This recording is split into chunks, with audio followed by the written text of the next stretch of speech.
आदि सनातनी पूजा के 3 चरण होते हैं। प्रथम चरण की साधना में इन पंचदेव की साधना के मंत्र होते हैं।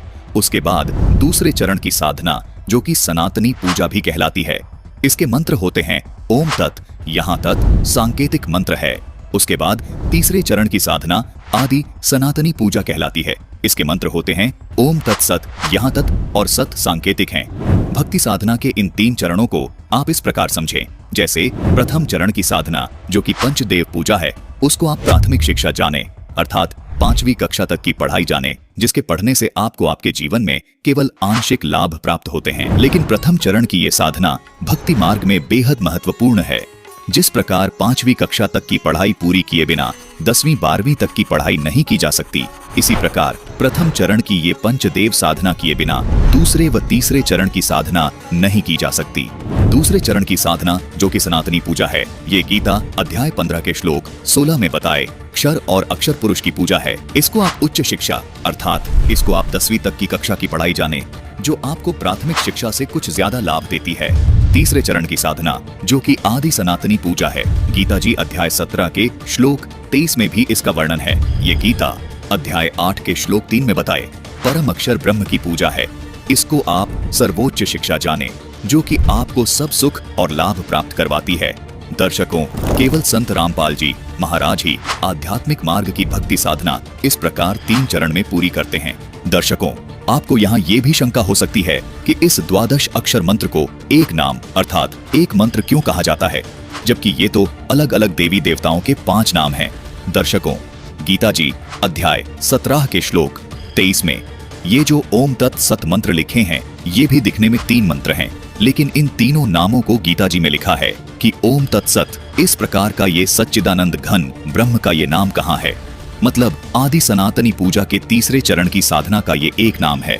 ये 3 नाम मिलकर एक नाम कहलाता है, जिसको संत रामपाल जी महाराज के शिष्य तीसरा नाम अर्थात सार नाम कहते हैं। इसी प्रकार प्रथम चरण की साधना में मिलने वाला 12 अक्षर मंत्र ओम, क्लीम, हरिम, श्रीम और सोहम मिलकर एक नाम अर्थात प्रथम नाम कहलाता है।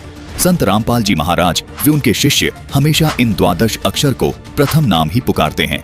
इसी प्रकार दूसरे चरण की साधना का ये ओम तथा तत् मंत्र एक ही नाम अर्थात दूसरा नाम अर्थात सतनाम कहलाता है। संत रामपाल जी महाराज के अनुयायी इन दोनों मंत्रों को प्राप्त करने के बाद कहते हैं कि हमें दूसरा नाम अर्थात सतनाम मिल गया है। अर्थात यहाँ 2 नाम मंत्र होने के बाद भी ये केवल एक नाम ही कहलाता है, जिसको सतनाम कहते हैं। इसी प्रकार तीसरे चरण की साधना का ये ओम तत् सत मंत्र मिलकर भी एक ही नाम कहलाता है, जिसे संत रामपाल जी महाराज के अनुयायी सार नाम कहते हैं अर्थात तीसरा नाम कहते हैं। इसलिए यहाँ दर्शकों को कोई शंका नहीं होनी चाहिए कि इन 12 अक्षर मंत्र को एक नाम क्यों कहा है। दर्शकों, ये 12 अक्षर मंत्र मिलकर एक ही नाम कहलाता है। संत रामपाल जी महाराज इस प्रकार अपने शिष्यों को सनातनी पूजा के तीनों चरण की साधना का प्रथम नाम, दूसरा नाम और तीसरा नाम देते हैं।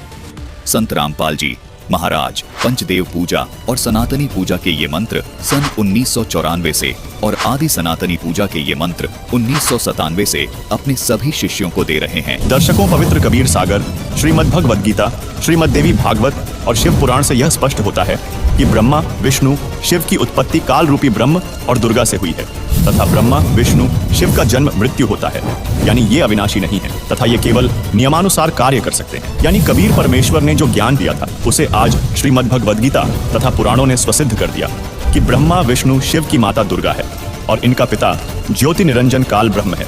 और ये तीनों देवता यानी रजगुण ब्रह्मा जी, सतगुण विष्णु जी, तम गुण शिव जी स्वयं जन्म मृत्यु में हैं। तो इससे यह भी स्पष्ट होता है कि इन तीनों देवताओं यानी तीनों गुणों की भक्ति करने वाले साधकों की मुक्ति नहीं हो सकती। मुक्ति के मंत्र केवल वर्तमान में संत रामपाल जी महाराज के पास है। जैसा कि अभी आपने ओम तत् सत के रहस्य उजागर से मोक्ष मंत्रों के बारे में विस्तार से प्रमाणों के साथ देखा। दर्शकों, सर्व ज्ञान अब आपके सामने है। सत्य का रास्ता आपके लिए खुल चुका है। संत रामपाल जी महाराज ने सर्व शास्त्रों रूपी चौक से आपके दरवाजे से पूर्ण परमात्मा की पहचान तक लकीर खींच दी है। पहचानना आपको है।